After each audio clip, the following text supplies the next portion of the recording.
Come to DSW for the shoes, stay for the fun. Because, let's be honest, if shoe shopping isn't fun, are you even doing it right? So go ahead, try something new. Try something different. Good different. Try something that feels like you. You know, the real you. And then definitely brag about it later. Because at DSW, you've got unlimited freedom to play. Find the shoes that get you at prices that get your budget at DSW stores or at DSW.com. Let us surprise you.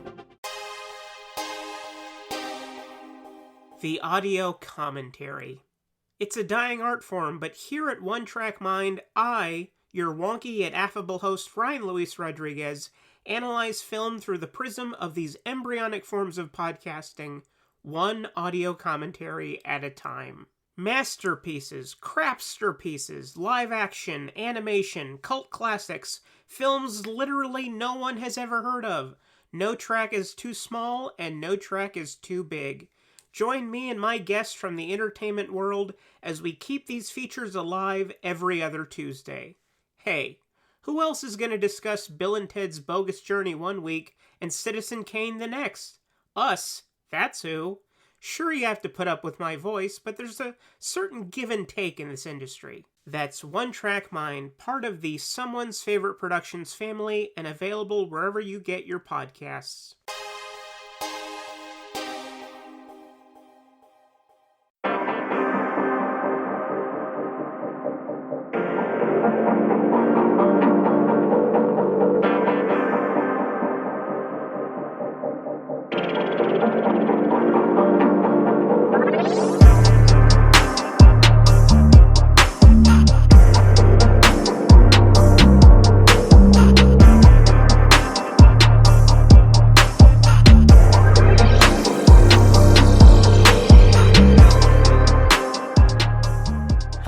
Welcome to the Culture Cast. I am your host, Chris Stachiw, and I am joined, once again, in the infrequently frequent guest co-host, Mr. Matt Campagna. Hey, Chris, how's it going? Hello there. Oh, my God. So, I don't know what it is with you and me watching movies that are trash, but here we are, once again. We are talking about the film that more than likely has made it so we're never going to see another Terminator film ever again, probably. I think it would be a fair statement at this point. We're going to be talking about 2019's Terminator: Dark Fate. Talk fast. You first.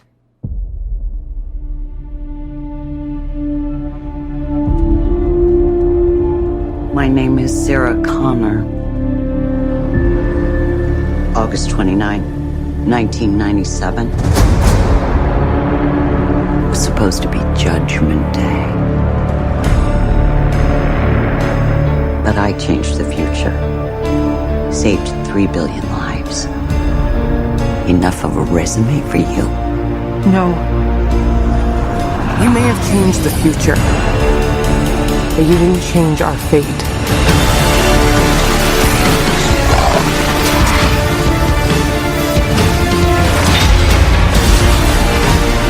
I know you're scared, but I'm here to protect you. Never seen one like you before. Almost human. I am human, just enhanced. Why do you care what happens to her? Because I was her.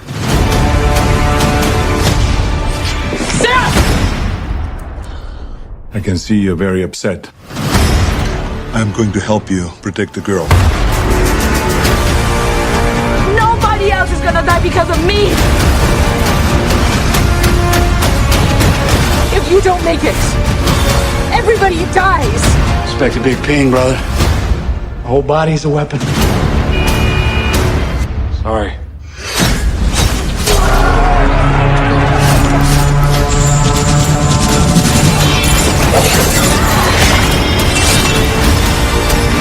When this is all over, I am going to kill you. I understand.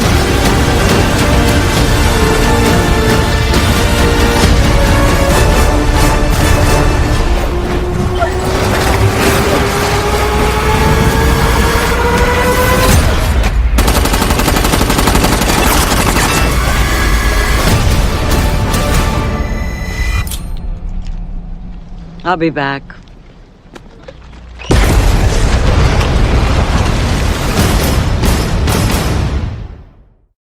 So, film is directed by Tim Miller. Yes, the Tim Miller who brought Deadpool to screens, and we'll have a talk about that at some point, I'm sure. It is written by, I think, everyone in Hollywood. I think you might have a writing credit on it, Matt, at some point, and I think I did as well. Everybody does. Right? It stars Linda Hamilton, who was dragged out of retirement to make the film. Arnold Schwarzenegger also dragged out of retirement to make the film. Mackenzie Davis, who's fantastic in everything I've seen her in, which was *Halt and Catch Fire* and that one episode of Black Mirror. Natalie Reyes and Gabriel Luna, who I guess he played Ghost Rider. Yeah, he played Ghost Rider. He was good. I mean, in Ghost Rider, right? But not in this movie. Come on. He's not given anything to do, right? You have to play the Terminator. Yeah. Well, excuse me. Rev 9, not a Terminator. Sorry. Yeah. So before we talk about the movie, I'm gonna just give you give your little quick non-spoiler thoughts. I'll give my non-spoiler thoughts. Don't go see this movie. You probably haven't anyways, but it's not very good. What do you think? Non-spoiler, quick little aside in case anyone hasn't seen it yet. I think it's the third best Terminator movie. Well, I mean, that's not saying much, but it's a good, the first act of this movie is a seriously good time. The second act is not quite as good, and the third act and possibly fourth act just kind of go off the rails. But boy, don't they? Yeah, I had such a good time watching this movie. Shocking. So let's talk spoilers. The big spoiler that I think is pissing a lot of people off, I would say it doesn't piss me off, but it's just really? So John Connor dies in the first 5 minutes of the movie. They do a de-aging thing with Linda Hamilton and Edward Furlong, which, by the way, Hollywood, just a heads up, it is really unsettling to watch because they look like characters in a video game. It's funny because, I mean, the Uncanny Valley is a thing for a reason. But the thing about the three de-aged characters we see there is that Edward Furlong is objectively terrible. I would say put him in order from worst to the worst of the worst. Well, the thing is, Edward Furlong is terrible because that's an actual human boy, and it doesn't work. But it sounds like him. When though. You have a term, but when you have a term, the sound alike was good. Yeah. But ultimately, when you have a Terminator robot man show up, you can dip into the Uncanny Valley and it's okay. I mean, in the first Terminator movie, we had a very badly aged animatronic Arnold Schwarzenegger that is not good. Wait, which one? Are we talking the original? Terminator 1. There's an animatronic Arnie, and it's terrible. Oh, yeah. When he does the eye surgery. Yep. You know, the horror movie that was Terminator, the first one? Yeah. And then the thing about Linda Hamilton is she's the most convincing one there. And I was in the first frame of it, I was trying to remember if this was harvested footage from T2 in those scenes that were in the alternate ending. Right. It was that good. It was really good. Yeah, Linda Hamilton looked okay. I mean, it's still... Mm-hmm. She looks okay when she's not moving, but as soon as she starts moving, it's not a person. It may have been an actress whose Linda Hamilton's, body was... Yeah, I don't know. I was impressed, whatever it was. The stunt woman was the body double, and the CGI was put on her face. Cool. They did a similar thing with Edward Furlong, where also Moff Tarkin in Rogue One, right? Wasn't that the same thing? Right. But Edward Furlong looks like shit. It's so bad. Yeah, it looked like a different kid. It may as well have been a different kid. But they were trying something there. But yeah, so John Connor gets murdered. The character that you have probably... I would be okay with it if it meant anything for the series, but all it feels like is, hey, remember T2, that movie that objectively everyone loves because it's a good movie? Here, let me just fucking shoot one of the two characters from that film that is really well thought out. Well, three, I guess, but it feels a little cheap. You know what I mean? Well, I must say, out of every movie since T2 that used John Connor, this was the best one. Christian Bale screaming at the light guy is the best version of John Connor? Yeah. That's the only thing of that. Christian Bale was a disgrace. Stahl was a whiny baby. And what they did in Genesis is unforgivable. Like, they are all truly awful. And this was the boldest, best choice. Kill them off. Let's talk about how T2 actually accomplished its goal. And I find that interesting because if you look at most of the Terminator films, they have a tendency, with the exception of Salvation, because that's just the ugliest stepchild, with the exception of Salvation, each Terminator film, Salvation is the worst, objectively worst Terminator film ever made. I don't hate Salvation that much because at least it did something different. Oh, but it did it. You won't see the engineer that slams the Nissan Rogue's door 13,920 times. Or the corrosive chamber that simulates 15 years of life in 5 months. Or the Rogue heat-baked for over 300 combined hours. What you will see is a vehicle that can take punch after punch and keep rolling. Nissan, #1 in new vehicle quality among mainstream brands by J.D. Power. We put it through the worst, so you get its best. For J.D. Power 2025 U.S. Initial Quality Study Award information, visit jdpower.com/awards. Awards based on 2025 model year. Newer models may be shown.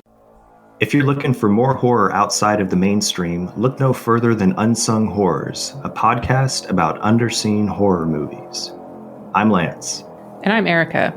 Every other week, we'll cover a horror movie with fewer than 1,000 views on Letterboxd. We'll even give you double feature recommendations to pair with the movies we discuss. From gothic to shot on video, from slashers to comedies, from giallo to J-horror. We'll cover all the subgenres. So join us as we unearth these hidden gems of horror. Follow us on Instagram, Twitter, and Facebook, all at Unsung Horrors, available wherever you listen to podcasts. And part of the Someone's Favorite Productions podcast network. So bad. No. Like, I know that, but you and I agree 90% of the time, maybe 85% of the time. I think we can both agree that this movie is Star Wars Dark Fate. Like, it's Terminator The Force Awakens. It is just that. Terminator 2, not Terminator. It's a total remix. It's a remix of everything good in the Terminator franchise, for sure. The thing about Salvation was, and like all of the Terminator movies have been that. 3 was a remix. Genesis was a fucking nightmare, but it was also a remix. Like, there is, and am I missing one? Is there another one? No, there's Rise of the Machines, there's Salvation, there's Genesis, and there's Dark Fate. So Salvation is the only one that's like set in the future war, which, I mean, it's kind of like aping the Matrix in a way, but at the same time, I didn't think it was a good movie. I actually remember falling asleep in the theater watching it, but... Oh, you probably missed the parts that are so bad that you would know it's the worst then. But at the same time, at least they didn't do back in time Terminators fighting each other to save the chosen one. Every single one of them has done that. You can't deny that, right? The thing about T1 and T2 is that they have revised one another. The idea with the first Terminator film is that a good guy and a bad guy were sent back.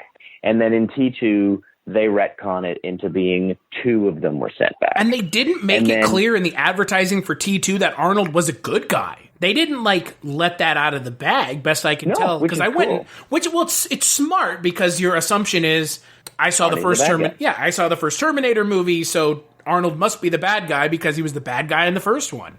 And that is a brilliant reveal in the film if you didn't know it. Yeah. I mean, is it also... There's also some of this, like, big shoes to fill syndrome. Like, no movie can be as good as T1 and T2. It's like Alien and Aliens, right? No film in these series are ever going to be as good as those 2 films are. Never. They can't. It's just impossible. Well, I mean, the brilliant thing about the Alien series, is that each film is a different kind of movie. And so you almost can't compare it because... The first Alien film is a shittier action film than the second Alien film. The first Alien film is a great horror film, and the second Alien film is a terrible horror film because it's not trying to be that. And it's a bold move to do that. And I think, what Fincher did with the third one is an equally bold move. It's just not quite as appreciated because it's also not gotten kind of boring. Well, it's also not Fincher's movie from his account. Yeah, I mean, he had no power as a first-time feature director, so no one was listening to him. But, it's still, which is funny in 2019 to think about. But yeah, it's bonkers. I mean, we've kind of already gotten into, because you mentioned it in your kind of quick take at the beginning. I would agree that the first act of this movie is interesting, but also, not only do you have the main character from people will make the case the first one's the best, people make the case the second one's the best in this franchise. One of the most important characters of this trilogy franchise up until this point, this is the first time John Connor has not mattered. Every other time it has been John Connor's important, John Connor's important, John Connor's important. This is the first time that they've deviated away from it, and they don't give a compelling group of characters to fill the shoes of the original characters, so they know that, so they have to throw the old characters in there. It's kind of like The Force Awakens. I highly disagree. No fucking way you think those characters are compelling. What? No. Grace and Danny, I adored the rapport between Grace and Danny. And when Linda Hamilton was thrown into it, and you had this cool trifecta of very different characters with very different histories, and, watching Grace and Sarah, posture each other, I thought it was really cool. No. The character of Grace is fine. The character of Danny is a boring retread of John Connor. And Tim Miller went as far as to say, I don't like the Chosen One idea of the Terminator series. Yeah, well, if you didn't like it and you wanted to kill John Connor because of it, you didn't want to tell that kind of story again. I think you're missing. You the greater, because it's another Chosen One story, right? No, there's a bigger story at play than the Chosen One. The idea that is like the meta of this is that it doesn't matter, robots. You can pick one of these things that you think is the human you need to stamp out from the past to stop your eventual erasure. But the idea is there is always another human that will step up to fill those shoes. I like that a lot. I like that the humans always win, is essentially the statement the Terminator franchise, the Dark Fate, is going with now, is the robots can't win, period. They will always lose. Yeah. Which is awesome. It's a great idea. It isn't a post-apocalypse. It's a Dark Ages. And that we will emerge from this no matter what. And taking out John Connor, you still lose, robots. And, the events of T2, the events of T2 are given so much reverence in this film because Skynet is destroyed. Cyberdyne Systems is destroyed. None of that future happened. They do a little show and dance about Skynet. Oh, Skynet doesn't exist anymore, but they still sent robots back. Fucking paradox, time travel paradoxes. Steer into that shit. Every time traveling movie has to handle time in their own way. Right. This film just doesn't address it at all. This one just goes, Terminators were being sent back, and they were stuck in flux, and then they just showed up. Okay. I mean, sure. I mean, that's as good an explanation as the one they use in Endgame, as far as I'm concerned. Time travel plots, man, I can't stand them because they're just a nightmare because you can't give them any more than 5 minutes of thought. Have you ever seen the short film I did? Bear McCreary did the music for it.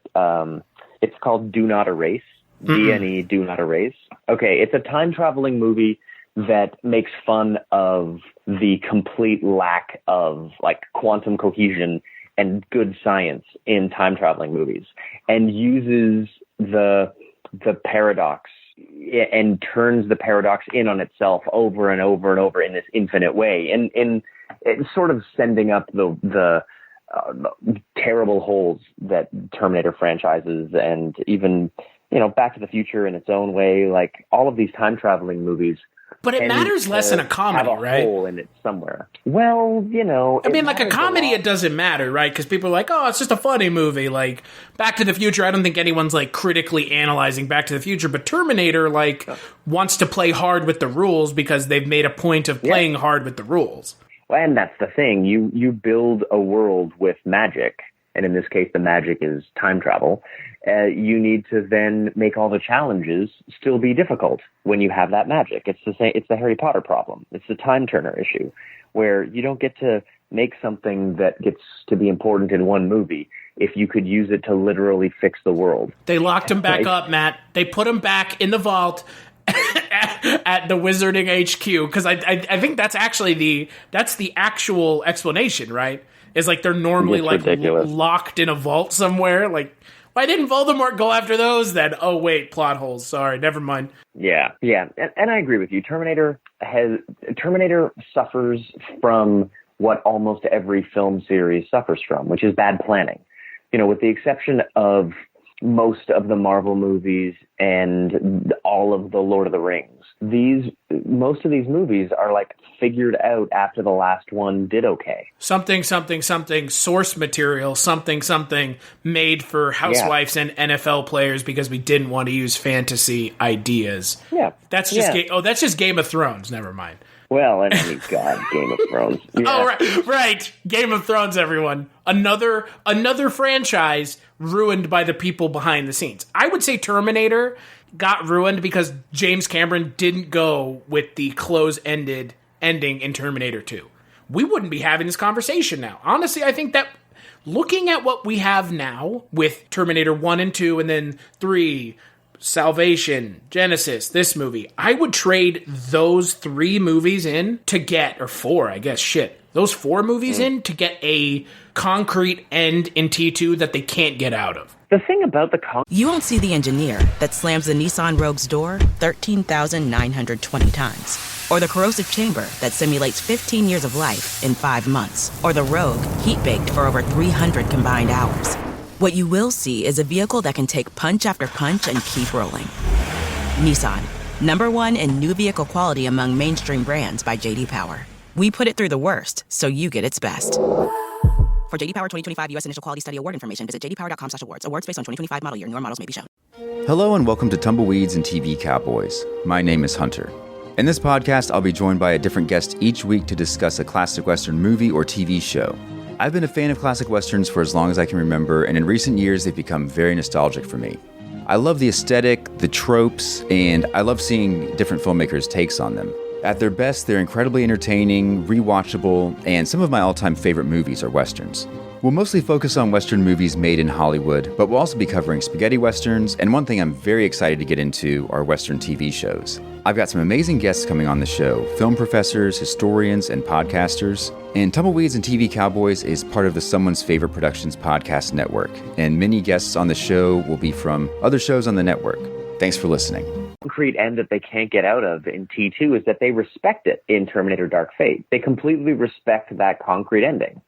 And that's why this idea that 20 years after the original Judgment Day, there's another one made by a different company with who a dumb just name. Also happened to make the same looking robots as opposed to like a chemical warfare to just kill the humans.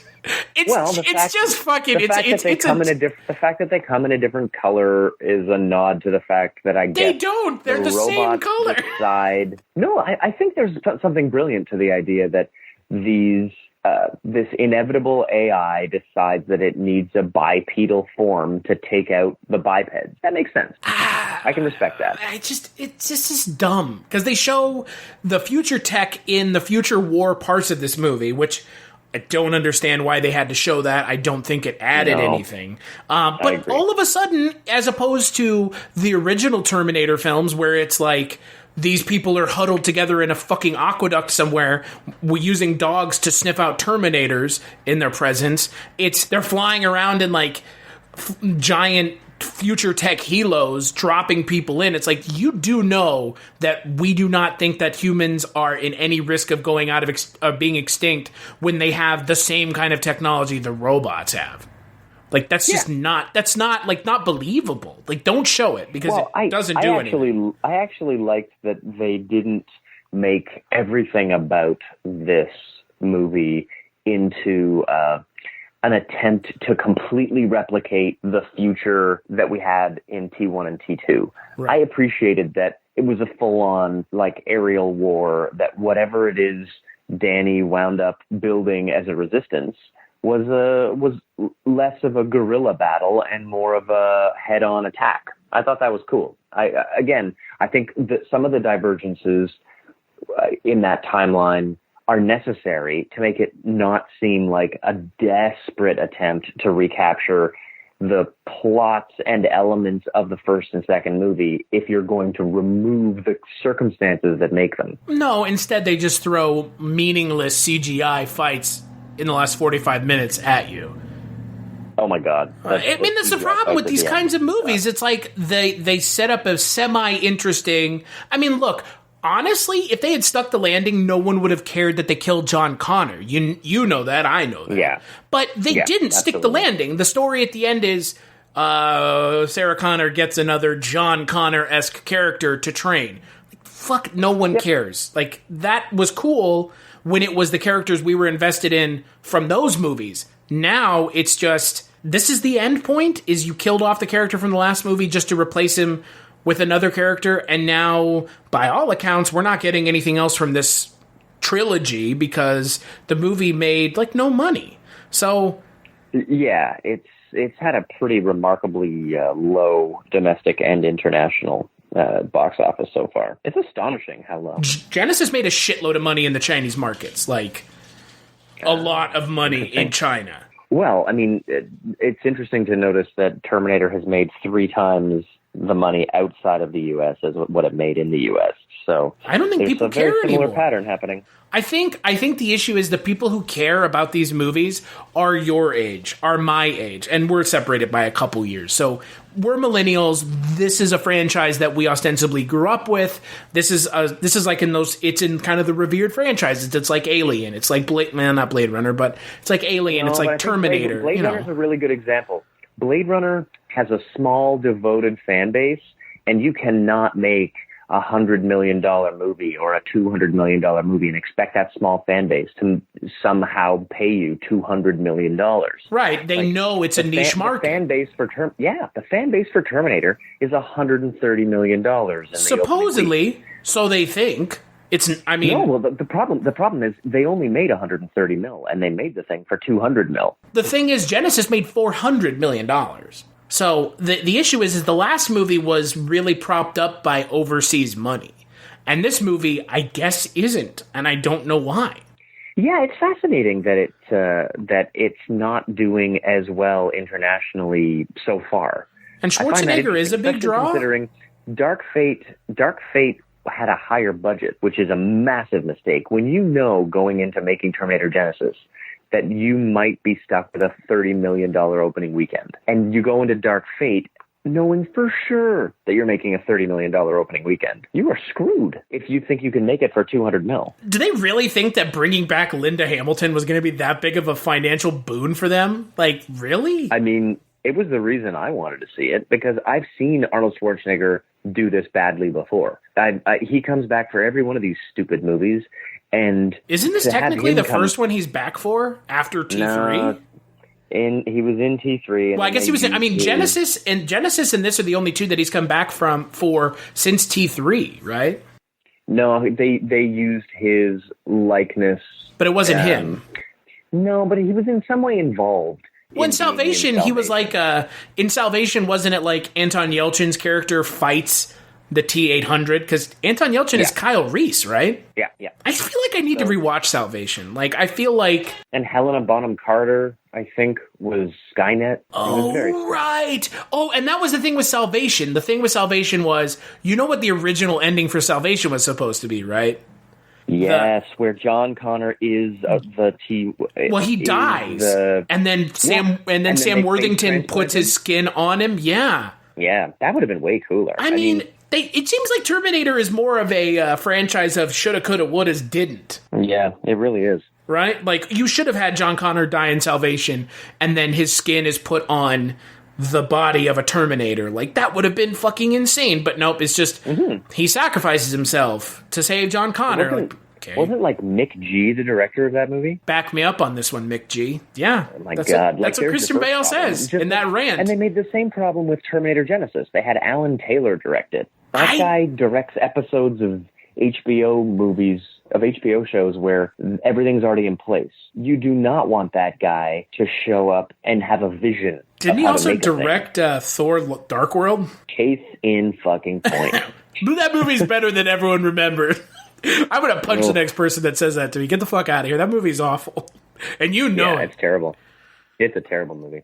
I'll tell you this much, though. Genesis, I like Genesis more than this movie. Did you? I like Genesis more because Genesis played like fast and loose with the time travel, and I was okay with that because they just didn't care. This movie seems to like want to have it both ways, and you either play like fast and loose or you play very straight down the line. And if they want to play fast and loose in Genesis, sure. Like, this isn't even the Genesis timeline anymore.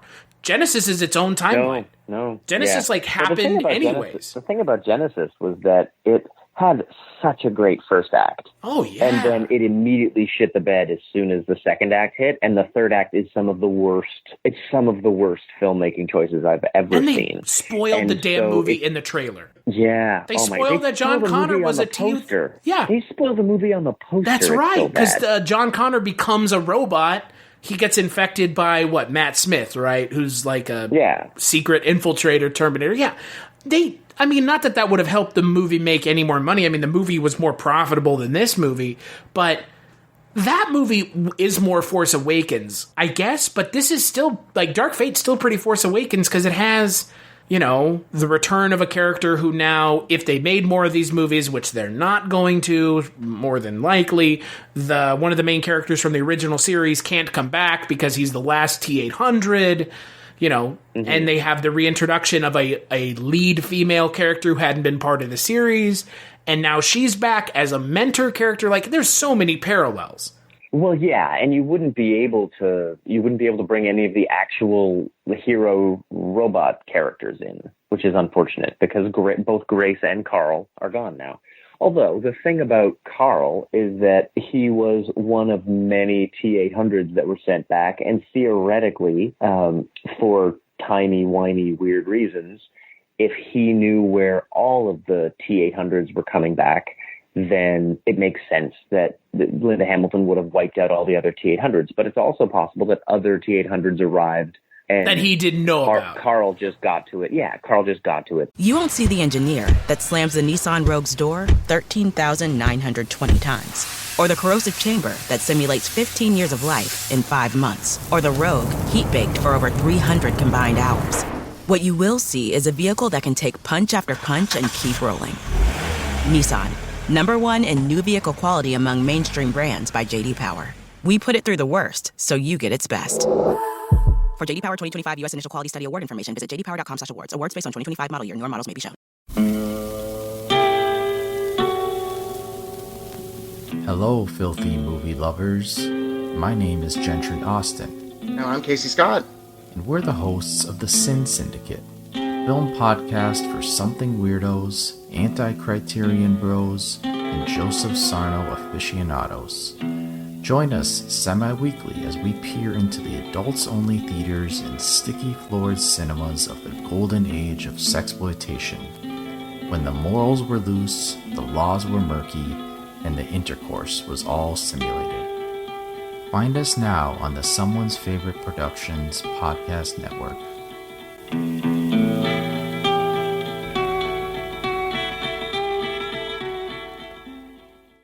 Got to him first. Which could be fun. So you've got a bunch of T-800s out in the world together, sure. Yeah. But who cares? That Yeah, doesn't. that's the thing. There's no stakes to that. Yeah, they're all just a bunch of Carls trying to figure out if they should have wives. It's very strange at that point. Yeah. At least in Terminator Genesis, you had Pops be a character that was given a goal by Sarah Connor, and so the things he was working towards made sense. Pops was sent back by her from the future, and he kills the original Terminator from the first movie because they recreate the Brian Thompson, Bill Paxton scene, right? Laundry Day, huh? Yeah. That's cool. That whole thing in Genesis, like you mentioned, that's the first act, was so fucking cool. Act. So cool. And that movie just goes off a cliff so fast after that act. Well, it just becomes T3. It literally just turns into T3. Yeah. Because they go back in time and they go forward in time, but they're not so far forward in time that they're in the future war. They're in just the distant future. Yeah. Yeah, whereas Terminator Dark Fate, I appreciated the fact that the whole thing took place now and lived in T2, where they play with the Mexico border run back and forth, it was neat that was what the Mexico border run was like in 91.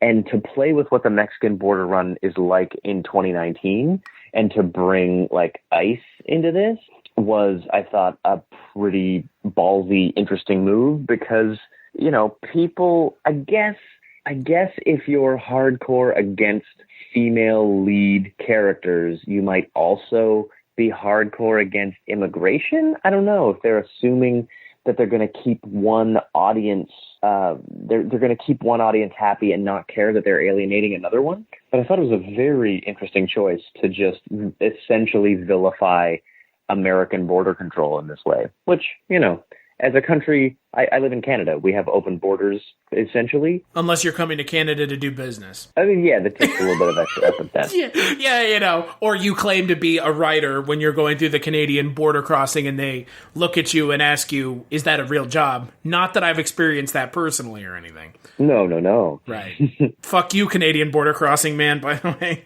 I will point something out to you that irks me just as much now as it will continue to irk me. And the issue is when we talk about Alien and aliens, we talk about a strong female lead. But in the movie, she's just the lead. They don't make a point to keep forcing it down our throats that she's female. In Terminator 1 and 2, same thing. In this movie, it's like, it's not my womb. It's like, oh my God, fucking really? No, it's I gotta disagree with you about But hold on, but it's just... And Aliens.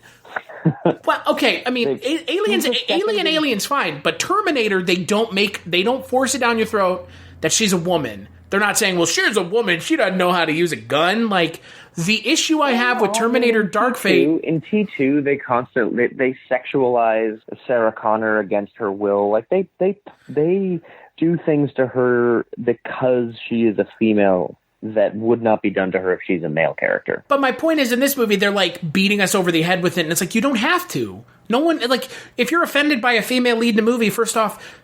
You're first off, you're a fucking idiot. If a female lead in a movie offends you, you're fucking dumb. Like, get with the picture of being okay with people that don't look like you or sound like you or have the same genital fucking nature makeup that you have being the lead of a movie. Like, first off, fuck yourself. Secondly, I don't want the movie has to, like, prove to us that they have women cast as the leads in the movie. That's fine. No one cares. It's great. Move on. There's 3 women on the poster and 1 guy and then 1 robot man. It's like, it's not that big of a deal in 2019. Captain Marvel opened this year. Like, you're not doing anything no one else has already done. I promise, Terminator. Like, and you already did it in your own movies. Like, fucking come on. Like, it just seems a little bizarre to me, is all I'm getting at. Yeah, it's a weird choice to think that is in any way the surprising change. The main thing really is that the lead character of this film by the end is an illegal immigrant from Mexico. That, I think, is the only that's the only thing that it has up on Sigourney Weaver or Linda Hamilton in these, because, when it's a white lady who's aging, her aging is a thing that flies in the face of what Hollywood wants and what Hollywood insists on and what horrible beauty standards require. But when it comes to having a Mexican female character be the one who doesn't just give birth to the Messiah, but is the Messiah, that's asking a lot of an audience. In T1 and T2, it's about the grizzled war hero that is exactly what you expect the grizzled war hero to be. And it's interesting that in 2019, it's no longer about the middle-aged, salt and pepper white man who's in charge of the resistance. It's about the middle-aged Mexican woman who brings everyone together. That's the interesting change to me. But I would again like to point out to you, this is gonna be such a dickish thing to say. None of this matters. like so disappointing that none of this matters, right? Like, yeah. It's pathetic that they're given yet again another opportunity. I mean, they've given to me, the Terminator franchise is like that one idiot who keeps touching the flame thinking it's not hot. How many times do you have to keep doing this until you realize that you have no fucking original ideas? Like, well, just leave it be for a very long time. Give it to someone who's not James Cameron, because having James Cameron here didn't do anything. I'd like to point that out. It didn't. Maybe he was able to work his magic with Linda Hamilton, but him coming back did not ensure that this movie was a critical or financial or narrative success. It didn't. No. At all. I mean, Terminator Genesis had his blessing as well, and that didn't make a difference. But I think the biggest thing the biggest thing for Fox and Paramount and Disney and everybody who's involved. Sir, Disney owns this now, so welcome to that. But the biggest thing for these companies to consider is that this is a franchise that tops out at $400 million worldwide. You will never make more than $400 million worldwide on this film. Whether it's Salvation, whether it's T3, like none of these movies do better than that. T2 was a crazy aberration in this series. You're going to make $400 million. So make a movie that you can afford to make $400 million on. And this is something that, my God, indie filmmakers know how to do this shit. The idea that Disney and Fox can't figure out how to make a movie that is going in a series where they know how much money these movies make. And they go ahead and make it for twice the price of what they can actually afford. It's just terrible economics. Is Arnold a draw anymore? Like, he's not. I mean, nobody's. But he's not. Brad Pitt was beaten by Downton Abbey. Man, there's no such thing as a box office draw. That's my point. Arnold is not. Look at Gemini Man. There was a time when Will Smith was like the only reliable guy you could put in the movie, and now nobody. And that's my point, is Arnold is not a draw because the day of someone being a draw is gone. It's long gone. Yeah. And now the intellectual property is the draw. So right, and I would say what the IP can bring in. Like Marvel knows that when they make a Spider-Man movie, it's probably going to make about $1 billion. Right. So because it's fucking Spider-Man. Exactly, that's it. Exactly, and so they know how much they can make that movie for. When they make a Guardians film, similarly, they know how much it's going to make. Pretty much. Matt, let's just go as far as to say when they make a movie. When Marvel makes a movie, it will make a lot of money. People will go see it because it is a film franchise. It is a media conglomerate that has enthralled all people. Everyone is a fan of Marvel for the most part. But they know that an Ant-Man movie and an Avengers movie are going to pull in. You won't see the engineer that slams the Nissan Rogue's door 13,920 times. Or the corrosive chamber that simulates 15 years of life in 5 months. Or the Rogue heat-baked for over 300 combined hours. What you will see is a vehicle that can take punch after punch and keep rolling. Nissan, #1 in new vehicle quality among mainstream brands by J.D. Power. We put it through the worst, so you get its best. For J.D. Power 2025 U.S. Initial Quality Study Award information, visit jdpower.com/awards. Awards based on 2025 model year. Newer models may be shown.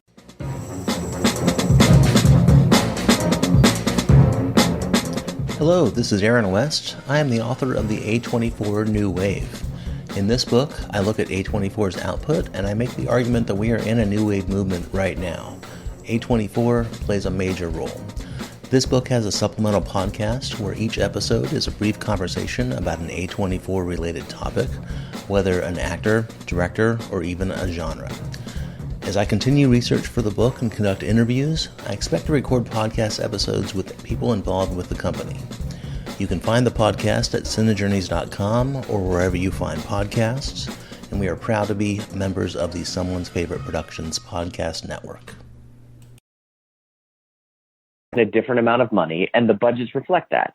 And It's alarming that Terminator, where you've had 5 times where you've gotten to figure out what the pattern is, that the people at Fox were foolish enough to put more money into Dark Fate than was put into Genesis. And that's why I stand by Salvation being such an interesting anomaly, because it is the only one... It made less than all of them. Right, and it's the only one that... less than 4. Right, and it actively did the most different shit of any of these movies. It completely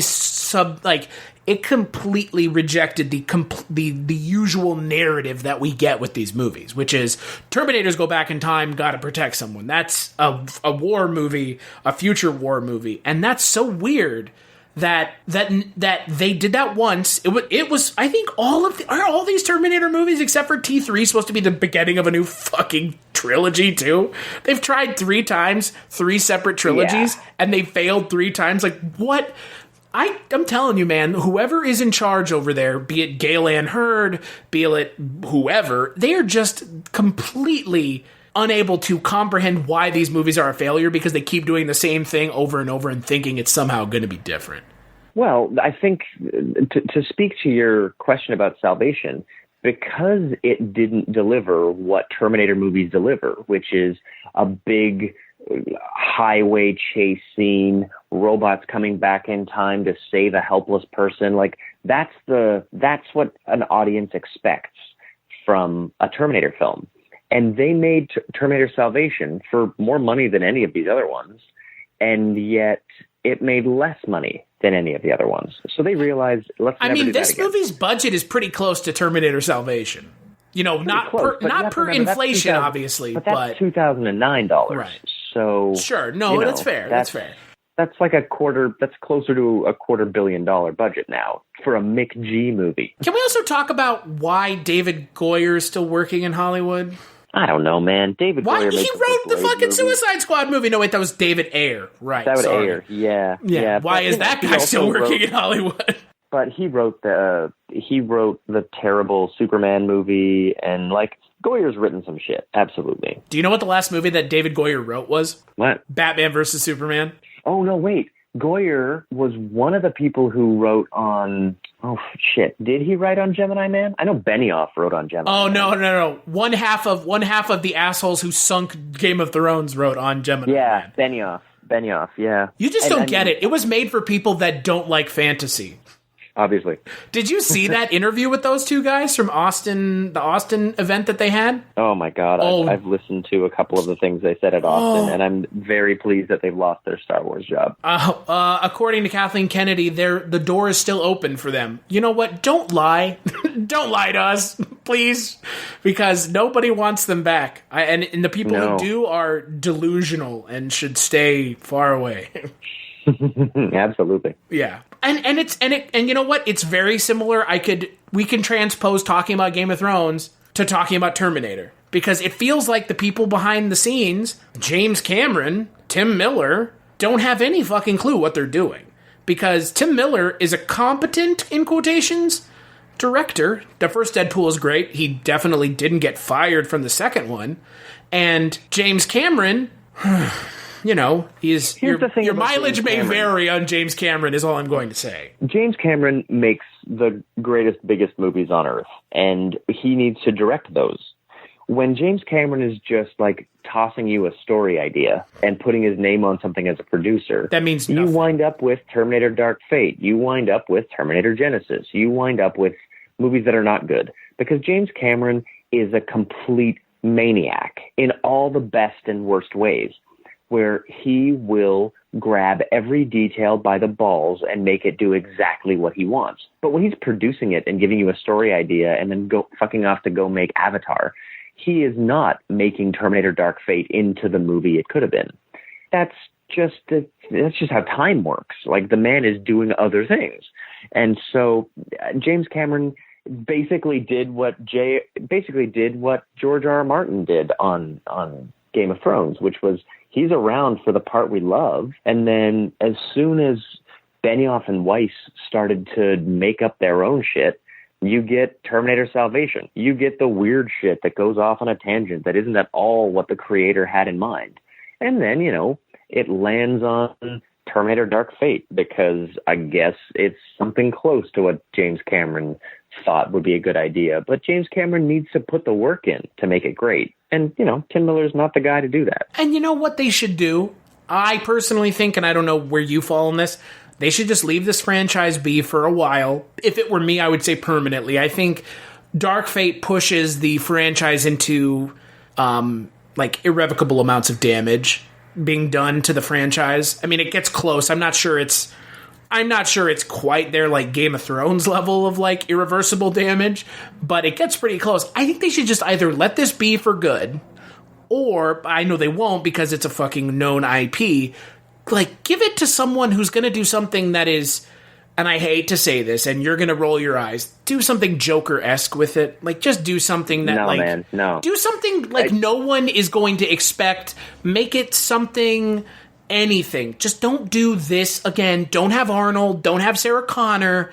Do something. Just return to basics horror movie that ends up being a Terminator movie. Do like Split. Split worked because...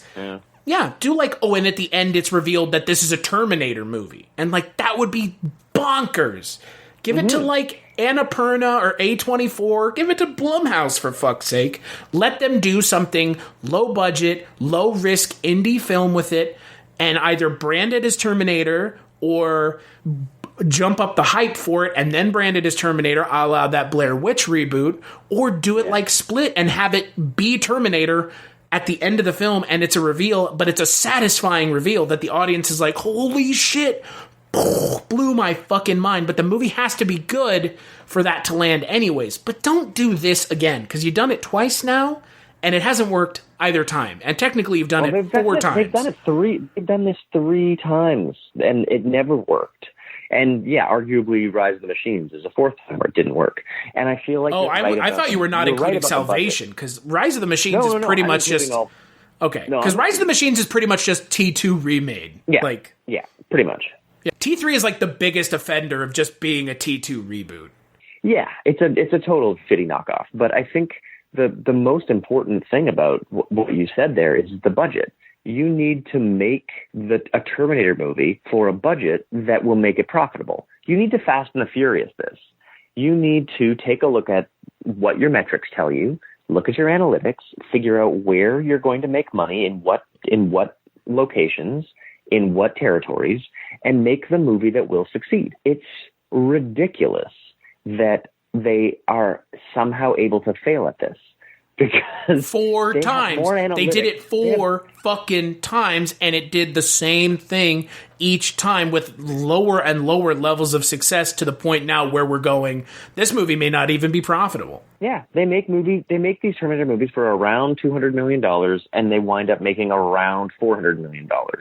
And if that's not profitable enough for you, you need to make these things for cheaper. And like you said, this is not a movie that needs to be gigantic, expensive, blown out the door. You could just make a quality film. And if you're going to make a quality film, people will enjoy it. And shit, why not go backwards into being a Terminator movie at the end? That'd be cool. And like, you could make it just a straightforward horror movie. Just make it horror. Return to roots.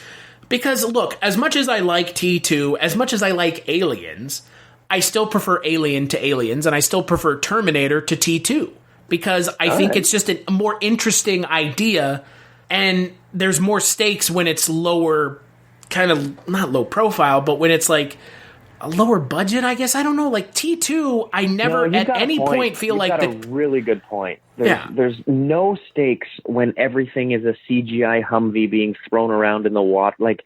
And they really must think we're stupid. Like that, it feels like they think the audience is dumb, that this is going to be enough. Bunch of CGI bullshit flying around, characters jumping. You won't see the engineer that slams the Nissan Rogue's door 13,920 times. Or the corrosive chamber that simulates 15 years of life in 5 months. Or the Rogue heat-baked for over 300 combined hours. What you will see is a vehicle that can take punch after punch and keep rolling. Nissan. #1 in new vehicle quality among mainstream brands by J.D. Power.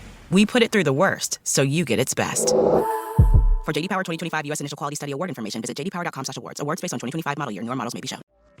Hey, this is Jason Kleberg from the Force 5 podcast, a show that forces a guest to come up with a movie-themed top 5 list topic, and then we reveal our picks on air. Top 5 heist films, top 5 tearjerkers, top 5 movie dogs. Every show you'll be asking yourself, what would be on my list? Guests include directors, screenwriters, actors, podcasters, musicians, authors, and even a professional wrestler. Subscribe to the Force 5 podcast, and you won't just be a listener, you'll be a list nerd. The Force 5 podcast, available wherever you're listening now. At each other in midair, they think that the audience has been conditioned and trained enough by Marvel and everybody else that you're just going to show up because you want to see the next big CGI bing bang boom boom. Like that is so naive and conceited of the studios to think that that's enough. It's not enough anymore. Look how much money your movie made. It didn't make that much money. This is not enough anymore. Step your fucking game up. Yeah, they think. I think you're right when you say they're acting like you need more CGI when really you need more stakes. You need to be more invested in the characters, and you need to believe that their fate is at stake. And if you're not, if you don't believe the actor is in the shot, if you don't believe the character is actually having this happen to them, your brain checks out. And there were a few times in this movie where my brain just checked out. And you really are sort of, you're on the money when you say they need to do something that is a low enough budget that we're not relying on an even bigger CGI mess than last time. You need to be relying on an even more important level of stakes. You need to be relying on a connection between the audience and the character that makes them care. But you just don't get it, Matt. This one has two T-1000s because the guy separates himself into two versions of the robot. We just don't get it. That's cool. It's cool that in the last 25 years they haven't been able to come up with a new antagonist for these movies outside of yet another puddle of goop that turns into a robot. Because on top of everything else, that has been... you don't like Christiana Loken's TX? But that was another Terminator goop 3? Terminator, wasn't it?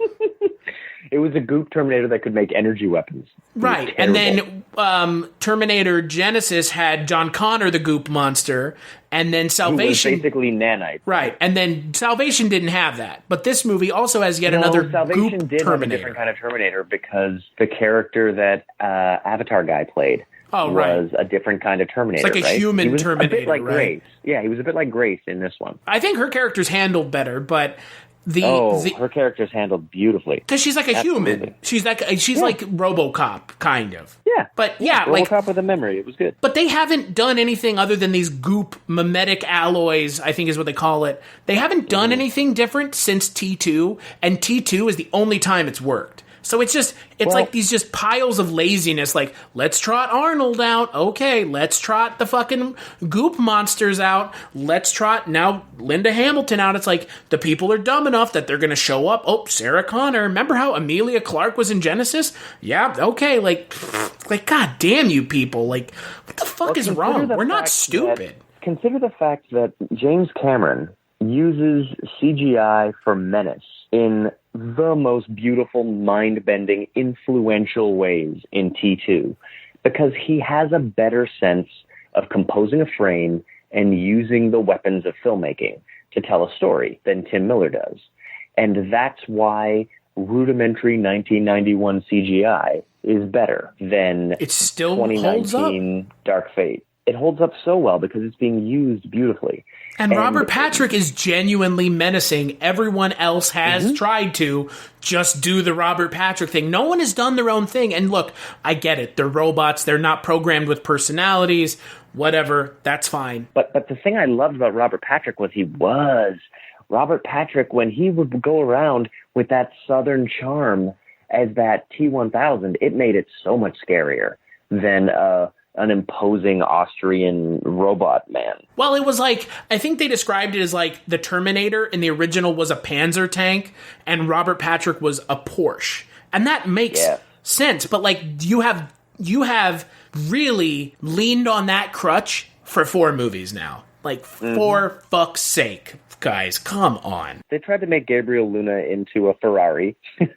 And at that point, it's an evolutionary step, and there was something revolutionary about the T-1000.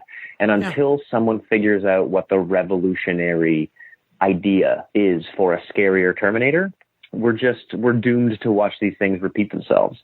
I'd like to point out Arnold as the Terminator is horrifying because Arnold can walk in, grab you by your face, and crush your skull with his hand. That's his character. He is a fucking... Scary enough. Yeah, it's horrifying. He could just take your head. He's an unflinching, unnerving, unrepentant killing machine. That's what he's made for. He could walk in, grab your head, and squish it like a fucking watermelon. And that's horrifying enough. Like, why is that not scary? Like, you can't reason with it. You can't do anything. That's what Michael Biehn says in the first film. And why is that not scary enough? No, it's got to be a guy who can jump off the walls and fucking squid liquid through the front of the car and stand on the hood of the car. Like, that's not scary. Like, that's just goofy. Ultimately, the reason it's not enough is because Terminator 1 exists. That movie already happened. So we don't need, I mean, if we want that experience, we just watch that one movie again. But they keep trying to give us a new but similar experience. And I think they're leaning too much on the similar.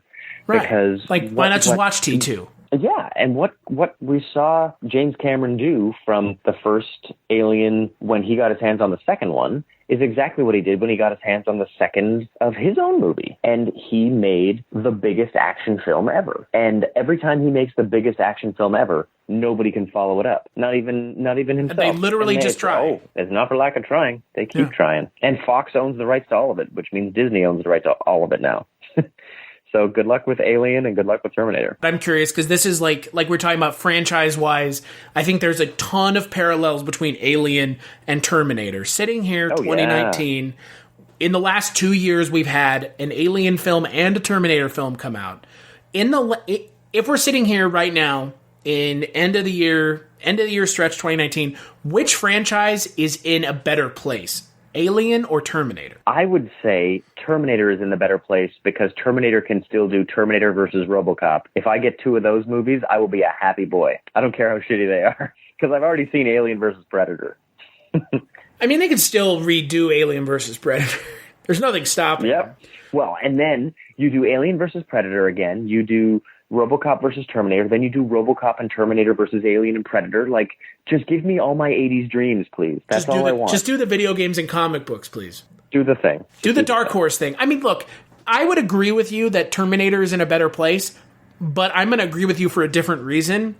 I would agree with your reason. The other reason that Terminator is in a better place is Ridley Scott is terrible. He is a terrible director in 2019, and he apparently is taking it upon himself to be the only one who can direct Alien movies. And he's awful now, and he made his two best movies back-to-back, and that was Alien and Blade Runner, and no, I don't like Gladiator, so stop fucking asking me, people, for fuck's sake. And Ridley Scott hasn't really done a whole lot since of value since Blade Runner and Alien, and those movies... If you make one of those movies in your career, you're a fucking genius. If you make both of them, you never have to make another goddamn movie for the rest of your life. But Terminator doesn't have Ridley Scott attached, who is taking it upon himself to, you know, like the scene from The Simpsons, continue to kick the kid when he's on the ground. Like, you don't have to keep doing it. Yeah, and I like that that James Cameron is busy with his Avatar films, which means Terminator could do anything from here on out. And I just hope it's something for $100 million or less.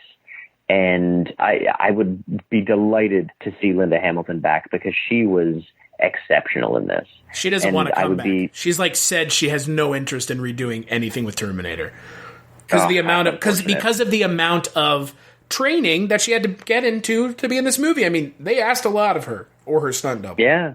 Oh, for sure. For sure. And she was in excellent shape. I honestly think the best way to approach this is to just do a hard reboot. No more John Connor. You're going to have a Terminator in some form or fashion. No John Connor, no Sarah Connor, no Arnold, no Grace, no Danny, no nothing. I just want a new set of characters that have nothing. No old characters show up. No old characters are name dropped. No recasting. I don't want any of that. I want something new, fresh, cheap, that is back to basics of where it came from, that understands the roots of the franchise, but does something new and different that can set up something, an interesting direction to go in. If the original... You won't see the engineer that slams the Nissan Rogue's door 13,920 times. Or the corrosive chamber that simulates 15 years of life in 5 months. Or the Rogue heat-baked for over 300 combined hours. What you will see is a vehicle that can take punch after punch and keep rolling. Nissan, #1 in new vehicle quality among mainstream brands by J.D. Power. We put it through the worst, so you get its best. For J.D. Power 2025 U.S. Initial Quality Study Award information, visit jdpower.com/awards. Awards based on 2025 model year. Newer models may be shown. Series is a horror movie, then an action movie. You know what you can do? Another horror movie, and then transition into an action movie again. And you can get away with it because you probably can. I think anyone would give them a pass if they essentially did that, but didn't feel tethered to a storyline that has essentially pushed itself into a time-traveling corner, because it totally has. Yeah, what I would do with this now is do essentially a spin-off where we now know what Skynet/Legion does in North America. So show me what happens in Japan. Show me what the Japanese uprising against Skynet looks like. Show me who their savior is. Show me how they go back in time to stop, the hero Connor from being born. I don't even want time travel. Oh no, you got to do the whole thing, but you got to do the whole thing somewhere else in the world. The reason we're in this situation that we're in right now with this franchise is because of time travel being used in the Doctor Who way that you already mentioned. I disagree. I think time travel needs to be used in a way that is consistent across the next 3 films they make. And they tried that with Genesis. They specifically wanted to make a new film series with the Terminator IP that would be thought out from the very beginning. And unfortunately, the first one, they set it up and then it all fell apart because it didn't make enough money for a $200 million movie again. And I think if they could do this for $100 million and they do one somewhere else in the world, Australia, Japan, show us what another part of the world does when a Terminator comes back in time to stop someone, and then also show us what the future of Australia looks like, show us what the future of Japan looks like, and just do it differently. No one's going to expect any of these actors to come back then. You can do it for $100 million. In your mind, similar to the Alien Terminator question, was Genesis or this movie a better leaping off point for another trilogy? Because I, honest to God, think Genesis was a better jumping off point. I don't see Dark Fate as a jumping off point. But that's what they wanted it to be. I mean, admittedly so. I just see it as a mulligan on Terminator 3. So I'd say Genesis is the better launch of a trilogy, because I felt like I wanted to know what happened next. You know, they turned Arnie into a T-1000 at the end of that one. I was interested. And that's it. And you genuinely have characters that you know and love in situations that are completely new. Yep. And I thought that was an interesting spot. Unfortunately, Alan Taylor did a terrible job on that film, and the parts that he was ripping off aesthetically from James Cameron looked cool, and every other part of it looked like a mid-budget cable television show. They also cast Jai Courtney, which doesn't help. Yeah, that was a terrible choice. This franchise has had 2 nondescript white guys in lead roles. Sam Worthington, who's awful, and... actually, I don't take that back. Sam Worthington wasn't great, but if you watch that miniseries that was like The Catching of the Unabomber, he was good in that show. So maybe it's just the writing. I don't know. Sam Worthington, I think, has more of a ceiling than Jai Courtney. I don't care what anyone says. Jai Courtney was terrible in Suicide Squad. That movie's terrible, and he is boring. I find him pretty boring. Yeah. It's generic bald white guy. He's also always in some blockbuster where he has to throw the line away and act badly. I'd love to see him in, and maybe he's in something and I haven't seen it yet, but I'd love to see him just show what he can do, as opposed to the restrictions he's being handed by, some sad modern sense of what acting real is. Being part of massive franchise sequels, like, how he was John McClane's son in Die Hard? Yeah, and then he was also in the Divergent series. Oh, right. And he was also in Suicide Squad. He was also in Terminator as Kyle Reese. Yeah. I want to see him in something small. He might be good. Might be. So, with all of this in mind, what would you give Terminator Dark Fate out of 5? Out of 5? Yeah. Man, I had such a good time in the first, 30 minutes of this film. Out of 5, I'd give it a 3. I had a really good time, and then it went off a cliff, unfortunately. But it's a good what Matt isn't mentioning is the movie is 2 hours long. It's a 2-hour film, folks. Yeah, yeah, it was really just the first half hour to 40 minutes that I loved. And then I really liked the second act. And then I checked out during the third act because it was just meandering and stupid. What is the same thing that we have said every time you come on for a Marvel movie or a DC movie? The third acts devolve into a CGI fuckfest. This movie, no different. No different. Yeah, even Black Panther, the Oscar-nominated Marvel movie, devolved into a CGI fuckfest at the end. It's just, it's inevitable. It's fucking inevitable, and that's fine, but even the most critically acclaimed of Marvel movies fall right into that trap. I don't think there's any way to get around it. I mean, I'm sure there is. They just know that those movies are successful, so they're not going to stop doing it. This movie can't figure out it can't figure out how to solve the equation that Marvel has such a stranglehold on. Yeah, and I've got to say, a movie like Spider-Man Far From Home does a great job of making that CGI fuckfest at the end into something beautiful and compelling to watch. Because sometimes it's a muddy disaster like the end of Spider-Man Homecoming, and you just do not care because you can't tell what's happening. Or the end of Black Panther. Yeah, the end of Black Panther sucks because it's the evil twin problem where you really can't He's even fighting tell the guy in the at. yellow suit or the rhinos that were running around, but, that's definitely not one of the problems. Yeah. For me, I'm going to give it a 2. I mean, it's just... Yeah. I don't love Terminator like a lot of folks do. I mean, I like the first two. I honest to God, don't remember the first two that much outside of like the way they make me feel when I think positively about them. But I can't tell you a lot of the beats from the first one, like specifically the second one I have more of a memory of. But, I mean, I like Schwarzenegger. I like Schwarzenegger a lot. He reminds me of my grandfather a lot. Because my grandfather was from Eastern Europe too, that area of the world. So and that was something that him and I connected on was Arnold movies. So Arnold movies have a very special place in my heart.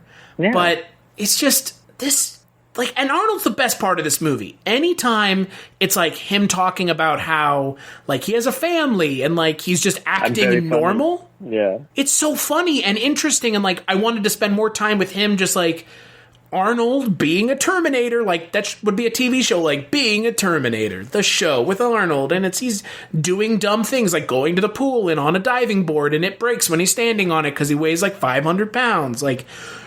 That kind of stuff, in my mind, is I mean, no one's going to do it because it's fucking dumb, but that was the fun stuff in this movie, was this weird subversion of your expectations for what a Terminator is. They touched on it in Genesis as well, and that was the best parts of those movies. And so, it's just stop trotting out Arnold, stop trotting out Linda Hamilton, put this franchise to bed for a little while, let it kind of build its little bit of protective shell back up, and then maybe come back at it again with some fresh legs, some new ideas, some people that are wanting to do something different, that take it upon themselves to say, I don't want to just do T2 again. I don't want to just do Terminator again. I don't want to do any of the 4 through 6 or 3 through 6 movies again. Get that person on this film and let them do something different. Because these remake, soft reboot movies, man, I'm getting so fucking done with them. I really am. Are you excited for the new RoboCop movie? That's not a thing, is it? There's a delayed sequel coming out. I'm very excited. Oh, shit. Just fucking kill me now. Oh, my God. Oh, no. I'm excited for Ghostbusters 3, though, because, oh, God. ignoring... Also, by the way, the whole ignoring the other movies thing, it works with this because it's a time travel thing. Halloween... Go fuck yourself. You can't do that, because not only are you discounting movies that other people worked on and made, that's also really conceited to think that somehow you're making the true movie. Get the fuck out of here. Just reboot the goddamn series. Don't try to have it both ways. Well, it's a reboot, but it's more of the true sequel. Okay. Yeah, sure. look what X-Men did with Days of Future Past. They realized that a bunch of terrible filmmakers had made a bunch of terrible films, and the only good one worth preserving was Matthew Vaughn's movie. So they were like, let's use this movie to invalidate them all. And that works because all those other movies still exist. You just got to do another movie that undid the impact they had on the timeline. Right. A bit like J.J. Abrams' Star Trek movies. they bit like Terminator Genesis. Yeah, basically. Terminator Genesis essentially said, because of something that happened, the original timeline's invalidated. Mm-hmm. Yep. Cool. We're diverting the timeline here, you know? And, like, that means that the original movies didn't not happen. They still happened. This is just another timeline. Like, do it, like, if you're gonna do this, if you're hell-bent on keeping this in the same universe, do that again, but you already tried it and it didn't work, so don't do it, because it already failed. Sorry. Well, I mean, a Terminator movie needs to be treated with some art and some skill, and I think you just need cinematographers and directors who are going to come at it with more than competence. I mean, look at the Blade Runner sequel, right? Yeah, that's a beautiful movie. It's a beautifully shot sequel to a movie that has no need to have a sequel. Like, Terminator or Blade Runner 2049 realistically has no reason to exist, but I am so thankful and glad that it does, because it's an amazing movie. Well, and it's the kind of movie that should have been made for about a quarter of its budget, because there were some people who wanted to see it. There were not enough people for anyone to think that it was a good idea. Overestimating Terminator is one thing. Overestimating Blade Runner, I want what you guys are smoking. Stupid. Like, what are you? Oh, sure. But like 10 people showed up. Like, I went and saw Blade Runner 2049 opening night. Like, there was nobody in that theater. No. Also, it doesn't help that the movie's like 3.5 hours long. Like, you've just, not only have you lost the mainstream crowd, you've lost, like, the swing voter mainstream crowd, the people that are like, I could go see it. And that's like, it's 3 hours. Yeah, I'm not going to see a 3-hour movie. Yeah. Like, that's their mentality. Like, it's almost as bad as it, like, this movie is in a foreign language. I'm out of here. Like, oh, God. Like, it's that same, it's that so same pretentious thing. At that point. Right. So, we'll take a break and we'll play a preview for the next Culture Cast.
That's right. On the next Culture Cast, we are going to be talking about Dark City, a neo-noir movie featuring Kiefer Sutherland.